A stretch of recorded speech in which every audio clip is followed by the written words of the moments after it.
नमस्कार दोस्तों, मैं हूं रामेंद्र सिंह चौहान। एक कहावत है, अंधा बाटे रेवड़ी फेरी फेरी आपने को दे। यानी कोई भी लाभ देना है, किसी भी प्रकार का लाभ देना है तो वह व्यक्ति अपने आसपास और खास तौर से अपने लोगों को ही देता रहता है। और इसीलिए शायद यह कहावत कही गई है कि यदि कोई व्यक्ति अपने लोगों पर ही उपकार करता है, दान देता है या उसे उपहार देता है या किसी भी तरह का लाभ देता है, तो इसे ही कहा गया है, अंधा बाटे रेवड़ी फेर फेर आपने को दे। जी हाँ, कमोबेश यही हालात पिछले कुछ समय से चले आ रहे हैं महाराष्ट्र में, जो अब देखने को मिल रहे हैं और दिख रहा है महाराष्ट्र राज्य सहकारी बैंक में।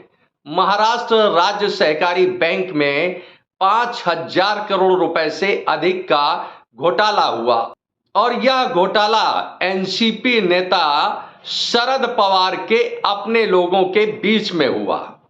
इसमें शरद पवार का अपना परिवार शामिल है, उनके इर्द गिर्द के राजनेता शामिल हैं। इस तरह से महाराष्ट्र राज्य सहकारी बैंक में 5,000 करोड़ रुपए का घोटाला हो गया।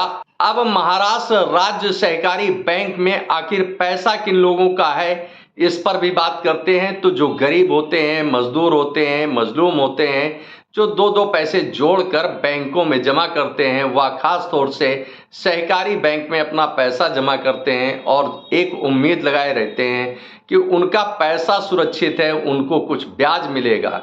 लेकिन जब उनके हाथ से यह रकम निकल जाती है तो जैसे उनके हाथ से तोते उड़ जाते हैं। जी हाँ, कमोबेश यही हालात हुए महाराष्ट्र राज्य सहकारी बैंक में। महाराष्ट्र राज्य सहकारी बैंक के शीर्ष पदों में, या यूं कहें कि प्रबंधन मंडल में, प्रबंधक मंडल में जो लोग शामिल थे, जो लोग शीर्ष पदों पर बैठे थे, वह एनसीपी नेता शरद पवार के खास लोग थे। जब खास लोग बैठे हों बैंक के शीर्ष पदों पर तो लोन लेना उस बैंक से लोन लेना कोई मुश्किल बात नहीं होती है। महाराष्ट्र राज्य सहकारी बैंक से शरद पवार यानी एनसीपी नेता शरद पवार के पोते रोहित पवार ने बड़ी रकम ली लोन के रूप में, लेकिन उस लोन को अभी तक नहीं लौटाया, जिस पर अब उन पर यानी रोहित पवार पर कानूनी शिकंजा कस गया है। अब हालात तो यह है कि शरद पवार के पास न उनकी अपनी पार्टी रही, जो राष्ट्रवादी कांग्रेस पार्टी जिसके वह संस्थापक थे, जिसके वह अध्यक्ष थे, वह उनके भतीजे अजीत पवार ले उड़े। यहां तक कि जो उनके पास पार्टी का यानी एनसीपी का जो सिंबल था, घड़ी, वह भी उनके भतीजे अजीत पवार छीन ले गए। तो इस तरह से शरद पवार के हाथ से उनकी पार्टी निकल गई। अब वह अपनी पार्टी के लिए नया सिंबल चुनाव आयोग से, निर्वाचन आयोग से हासिल कर पाए हैं। लेकिन जिस तरह से सहकारी बैंक के जरिए गरीबों को लूटा गया है, वह क्या शरद पवार को माफ करेगा? उन दुआओं में, बददुआओं में क्या शरद पवार को गरीब माफ कर देगा? यह एक बड़ा सवाल उठता है, क्योंकि जिस तरह से सहकारी बैंक में लूट खसोट की गई करोड़ों रुपए की, उससे साफ जाहिर है कि यह नेता गरीबी दूर करने के बहाने गरीबों से दूर होते गए। महाराष्ट्र राज्य सहकारी बैंक का यह 5,000 करोड़ रुपए का घोटाला अब शरद पवार के गले में बुरी तरह से फंस गया है और शायद इसीलिए शरद पवार अपोजिशन अलायंस में शामिल हुए थे कि यदि अपोजिशन अलायंस की केंद्र में सरकार बन जाती है तो शायद उनके यह गड़बड़ घोटाले छिप जाएं या इन गड़बड़ घोटालों पर पर्दा पड़ जाए।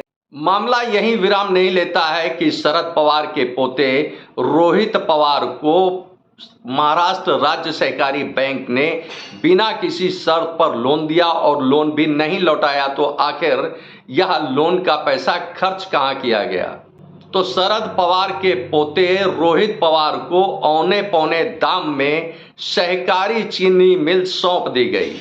महाराष्ट्र के औरंगाबाद की सहकारी चीनी मिल रोहित पवार यानी शरद पवार के पोते को औने पौने दाम में रोहित पवार को यह चीनी मिल दे दी गई।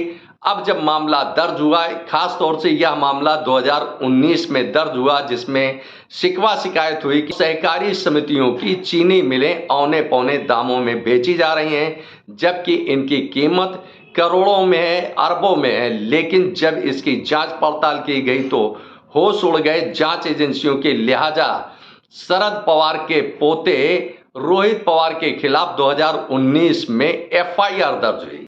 जांच एजेंसियां, केंद्रीय जांच एजेंसियां, चाहे वह प्रवर्तन निदेशालय हो या अन्य एजेंसियां हो, उनके सामने जो इसके तथ्य खुलकर सामने आ रहे हैं, उससे केंद्रीय जांच एजेंसियां चौंक गईं। प्रवर्तन निदेशालय ने शरद पवार के पोते रोहित पवार के आधा दर्जन ठिकानों में, जिनमें नागपुर, औरंगाबाद और मुंबई के सहित कई इलाकों में उनके कई ठिकानों में छापे मारे गए थे। इतना ही नहीं, प्रवर्तन निदेशालय ने रोहित पवार से लंबी पूछताछ भी की थी, जिससे शायद वह यानी प्रवर्तन निदेशालय संतुष्ट नहीं हुआ। लिहाजा अब प्रवर्तन निदेशालय ने रोहित पवार की यानी शरद पवार के पोते रोहित पवार की औरंगाबाद स्थित चीनी मिल को कुर्क कर लिया है। रोहित पवार बारामती एग्रो के मालिक हैं, संचालक हैं, और इसी कंपनी के तहत यह चीनी मिल चल रही थी। इसी कंपनी ने इस चीनी मिल को सहकारी चीनी मिल से खरीदा था। तो एक तरफ तो महाराष्ट्र राज्य सहकारी बैंक से लोन लिया, उसे वापस नहीं किया गया, तो दूसरी तरफ सहकारी चीनी मिल को औने पौने दाम में खरीद लिया गया। अब इस तरह से साफ देख सकते हैं कि कितना बड़ा गड़बड़ घोटाला हुआ कि एक तरफ लोन लिया, उसे वापस नहीं किया, दूसरी तरफ चीनी मिल को, करोड़ों अरबों की चीनी मिल को औने पौने में खरीदा गया, जिसका सही ढंग से सही मूल्यांकन नहीं किया गया और न सही मूल्य अदा किया गया। इस तरह से दोनों तरफ धोखाधड़ी की गई। अब प्रवर्तन निदेशालय ने औरंगाबाद स्थित बारामती एग्रो की यह चीनी मिल यानी रोहित पवार की यह चीनी मिल कुर्क कर ली है, यानी उसे अस्थायी तौर पर प्रवर्तन निदेशालय में अटैच कर लिया है। इसमें 161 एकड़ भूमि, मशीनरी आदि बहुत कुछ अटैच किया गया है, जब्त किया गया है, या यूं कहें कि कुर्क किया गया है। बहुत कुछ इसमें शामिल है। तो कोई बड़ी बात न होगी कि प्रवर्तन निदेशालय अब रोहित पवार को गिरफ्तार करके जेल भेजे। यहां आपको यह भी बता दें कि रोहित पवार एनसीपी के विधायक भी हैं महाराष्ट्र से। अब यदि गड़बड़ घोटाला नहीं है तो केंद्रीय जांच एजेंसियां यूं ही किसी को नहीं फंसा देंगी। प्रवर्तन निदेशालय ने शरद पवार के परिवार से 50 करोड़ से अधिक की संपत्तियां जब्त की हैं, कुर्क की हैं या उसे अटैच किया है। अभी इस मामले में कई और मोड़ आने बाकी हैं। समय समय पर यह मोड़ आएंगे और दिखेगा, खुद देख सकेंगे, खुद समझ सकेंगे कि आखिर किस तरह से इन राजनेताओं ने देश को, गरीबों को, मजलूमों को, किसानों को किस हद तक, किस कदर लूटा है। आपने इस वीडियो को देखा, आपको यह वीडियो कैसा लगा कमेंट बॉक्स में हमें अवश्य बताएं। वीडियो को शेयर करें। यदि आप हमारे चैनल पर नए हैं तो हमारे चैनल को सब्सक्राइब करें, जिससे हमारे आने वाले वीडियो, आने वाले नोटिफिकेशन आपको मिल सके।